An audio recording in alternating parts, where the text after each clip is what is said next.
I'm in a remote part of a Moroccan desert, on my way to a more remote part of that desert, sandwiched in the back of a local rideshare, the odd man out among friendly Berbers, most of whom seem to know each other, headed to a place called Ait Benhaddou.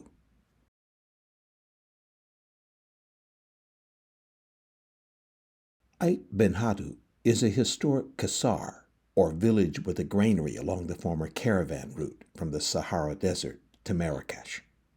It's been continuously inhabited for more than 1,000 years. It's also a place whose continued existence is problematic. As difficult as it is to reach, there are far more visitors than inhabitants here. It's said that only about a half dozen Berber families still live in these fabulous ruins. Most of the people who were here have moved to modern structures across the Wanila River and either scrape out a living from tourists or work in agriculture. And here's the strange part.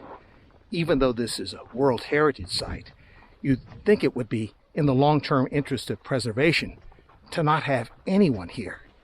But quite the opposite is true in the case of Ait Benhaddou. Without the many movies that have been shot here over the decades, Ait Benhaddou would be in considerably more dire state of disrepair, something that both the government and preservationists acknowledge. And so what you have here is a kind of antiquity site slash movie set slash living town, even if only a few people live here. It does seem strange to be walking in a still existent village where so much of it is abandoned. Just entered a tunnelway in a large structure containing, for lack of a better word, residential apartments that are all empty. None of the existing structures here date back to the 11th century. Most of them were built in the 17th century and afterward. But it's as if you're looking at 1,000-year-old structures, because when they were rebuilt in the same age-old fashion as the originals.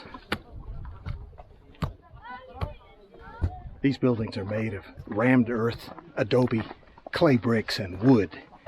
Up to the one-story level, everything is super compressed. That's the rammed earth, made very hard as a base, with softer adobe mixed with straw used above it to reduce the load.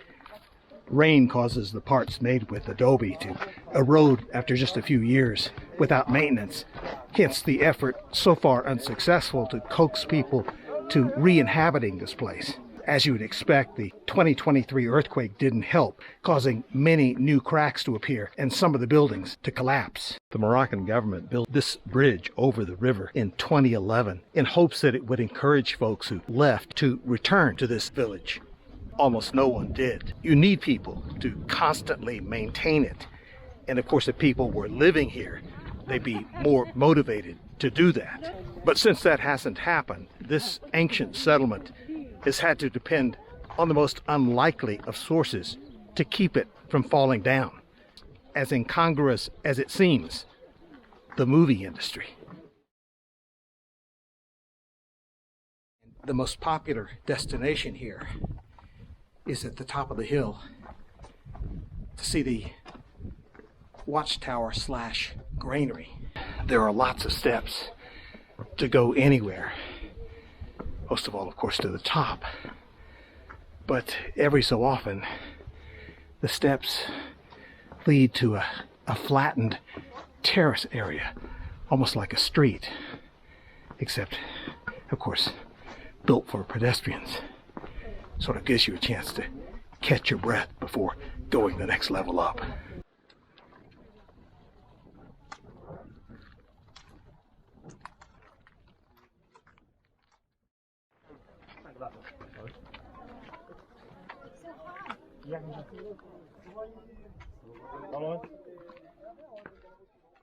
I'm more than halfway up to the top, to the granary, but I sort of stepped outside the main settlement area to an outer boundary wall, which of course is only partially here.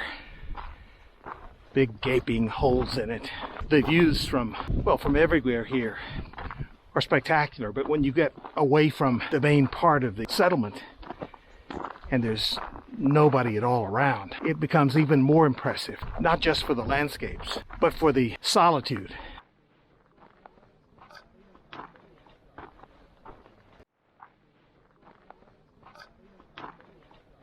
Tell as we get closer to the top, there are more people who show up.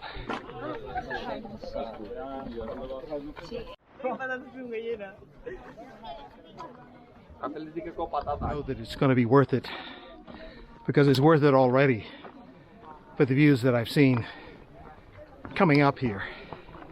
Just a extraordinary place and a spectacular day.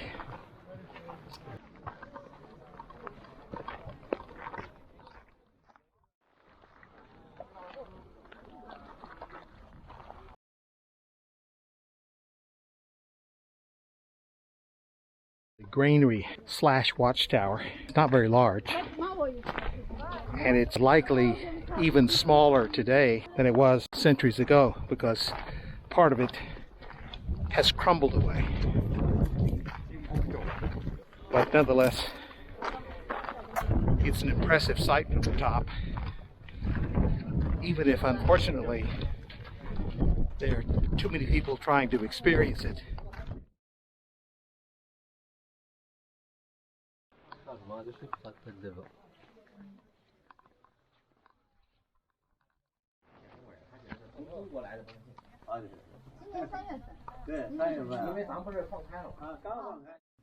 Of the handful of families who still live inside Ait Benhaddou, almost all of them are merchants, selling handicrafts and souvenirs along the main route that leads into the settlement.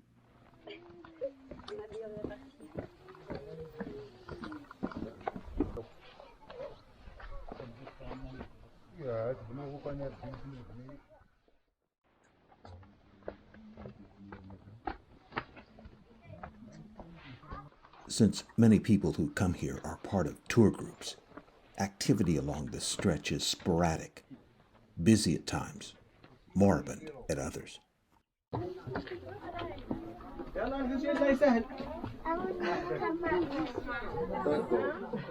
I must say this is a rather strange place from a tourism standpoint.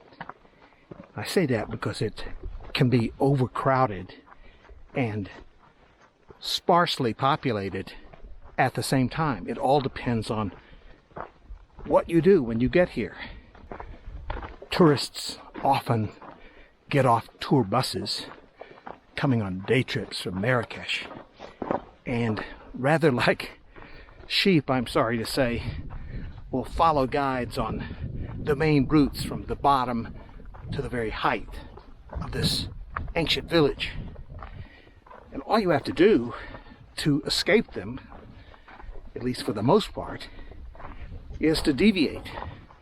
Because this village, being deserted, has all sorts of nooks and crannies and small alleyways that can take you in any direction.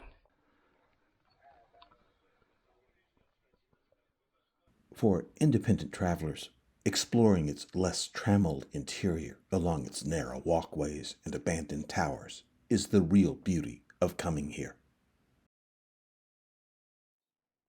That's especially true on the outskirts.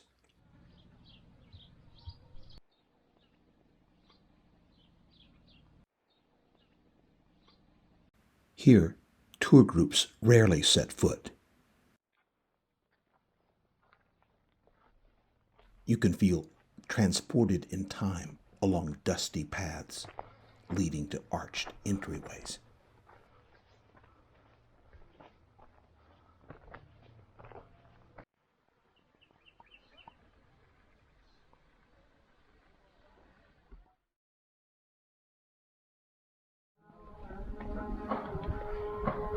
I'm just steps from the river. There's sufficient irrigation to support this beautiful grove of olive trees.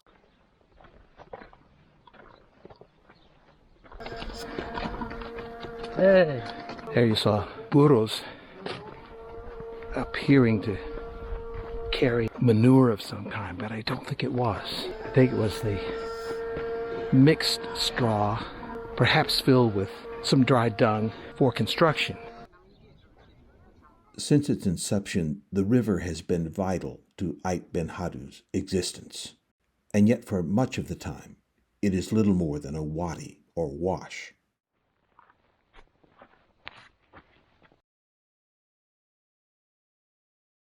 Most days, like this one, the water moves almost imperceptibly. But it's enough, barely, for the people and animals who depend on it.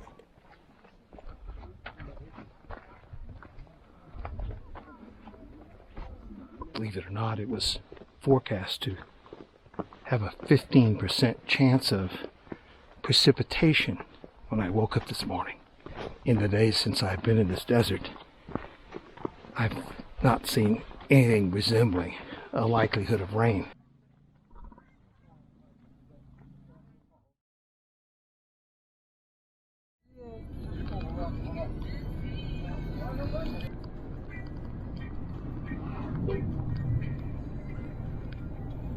After the ride back to town in time to watch the sun set from my terrace, it all seems to have passed too quickly, from my arrival to my pending departure. There's never enough time. This will do it for me from Morocco, a country I have thoroughly enjoyed. Thanks for subscribing to the channel and for placing likes on the videos. For photos and more observations about the places I travel, follow me on Instagram. From here, I'll be headed back to Casablanca to catch a flight for my next destination, Egypt. Hope to see you there. Until then, ciao and peace.